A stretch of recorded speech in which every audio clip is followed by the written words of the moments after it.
What is up, YouTube? I will be telling you the huge problem that's happening in the sterile processing field. It's a lot of miscommunication that's happening in the sterile processing field between the surgeons, the surgical techs, and the sterile processing technicians. Now, after the surgeons are done a surgery, it's the surgical tech's job to at least spray the tray down so the tray won't be bloody, it won't be too bloody. So say if they're sending out the tray to a different facility because they have too much volume at their hospital, the problem is the trays are very bloody. Like the surgical technicians sometimes don't do a good job on spraying. I understand y'all standing up all day, y'all doing what y'all doing, but the trays be pretty bloody and dried up blood. Sterile process technicians, when their job in decon to spray it and clean it and scrub it down, it's gonna be hard. Now they gotta soak the tray. We need to use Surgistain. We need to put some elbow grease to get that blood out now. So it's a whole different ball game. Like than just if you're in the hospital, you can just spray the blood because if the blood's not dry, you can spray it off, send it to the washer, boom. We have to soak the trays now for an extra 10 minutes just to get the blood off, so it won't be too hard to scrub off, which delaying time, it could be faster and it could be done clean on the clean side. So now before the surgery start, right, each instrument is engraved, and each instrument sometimes is a different brand. So here's the thing, right? Certain surgeons want a certain instrument. So say it could be the same instrument, but a different brand. And a surgeon could get mad and ding you because you give them the wrong instrument with a different name brand. They want the exact name brand. It don't matter if it's the same size, different name. They want that exact name brand. Because, maybe that particular instrument cut different or clamp different or whatever that nature is. Hey, I only can respect that. But at the same time, being a sterile process technician, us stringing the trays before we get into the surgical technicians and the surgeons, we know the instruments by heart. We don't even got to look at the name. We don't even got to look at the number and grade. We've seen instruments so many times. So that's where the miscommunication ends up, is like, it's the same exact instrument. What if we don't have the one that you want? So we have to substitute for that. But sometimes there's no substitutes. Sometimes it's literally no substitute. So you can't get mad at us if we can't give you the instrument that you want.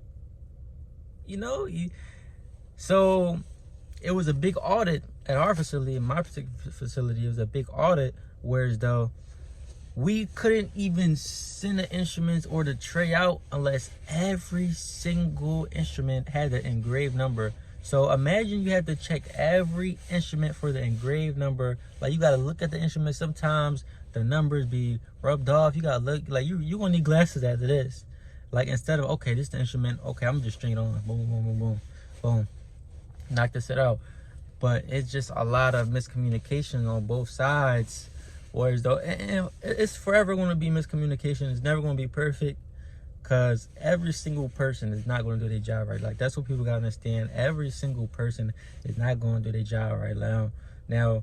Some sterile process technicians might mess up and put an extra instrument or two, or be missing certain instruments, or like, everybody make mistakes, but some people just lazy, or some people is intentionally not going to do their job right.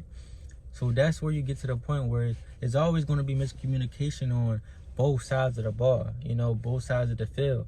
It's never going to be a straightforward, easy job because everybody is not on the same page. But if a surgical technician comes to a sterile processing facility and see how bloody the trays be, maybe they'll spray it down. But maybe if the sterile processing technicians go to the surgical techs and see what they had to go through, maybe we'll have more sympathy. So it's like, we don't know what they're going through over there. We don't know what the surgeon's going through. We don't know what nobody's going through. So we have to have that in the back of our head, have sympathy for both sides.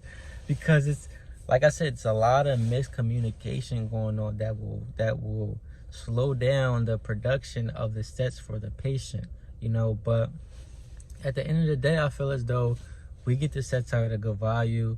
I ain't hear nothing bad about nothing happening with the sets. And I believe like some sets like suctions and stuff like that, like some should be disposable, you know, especially the suctions. It'd be hard to get the blood out the suction with the lumen thing. You can't even see inside the suction thing. Need a machine on the clean side. So it's a lot of things that the sterile processing field could use to improve, you know. It's a lot of new machinery and a lot of new instrumentation and stuff that's coming in the field every single day, and that's what keep you on the toes as a sterile processing technician, because it's a new trade, it's a new instrument, it's always something new surgeries, new, like, it will never be a dull day. You'll never be doing the same thing as a sterile processing technician. So that's the beauty of the job. But then it's a gift and a curse, because sometimes like, it's always something new. Y'all always switch something up. What is the protocol? What, you know, it's never the same thing as a sterile processing technician. It's a spontaneous job, you know. Especially you might be standing up all day, you might be sitting down all day, and it's like, dang, your back hurt from sitting down, your feet hurt. But it's a good job though, man. It's a good job. It's a real easy job. And I will never take it for granted, man. I learned a lot with this job. A lot of nice people. It's so different, because when you walk in the hospital, you won't expect somebody's like, oh, I'm a sterile processing technician. Like, what do you do? Like, I never knew about this job till like a year or so ago, a year and a half ago, whatever, when I first started getting into it. There's not a lot of schools. Like, I don't know why. Where's the schooling for? I'm gonna make another video on that. Like, where's the schooling for the sterile processing technicians? Like, you don't see no college. You see a couple college courses, but there's no like trade school. Nobody want to go to college to be a sterile processing technician when somebody could go to a random school for 3 months, do your extern, and then you finish. Like, but hey, man, everybody got to start from somewhere. And yeah, that's the huge problem that's happening in the sterile processing field. Make sure you like, comment, subscribe if y'all want more. I told y'all this is gonna be a strict. I had to make, well, I don't have to make these videos, but I'd rather make these videos than other videos, because my channel one strike away from getting took down. But yeah, if y'all want some more information, let me know. Y'all want me to get deeper into something, a different topic, let me know. But yeah, like, comment, subscribe, turn notifications. I appreciate you for watching if you made it this long too. If you guys want to watch more sterile processing technician videos, make sure you go click the playlist I created. So I'm gonna link that down in the description.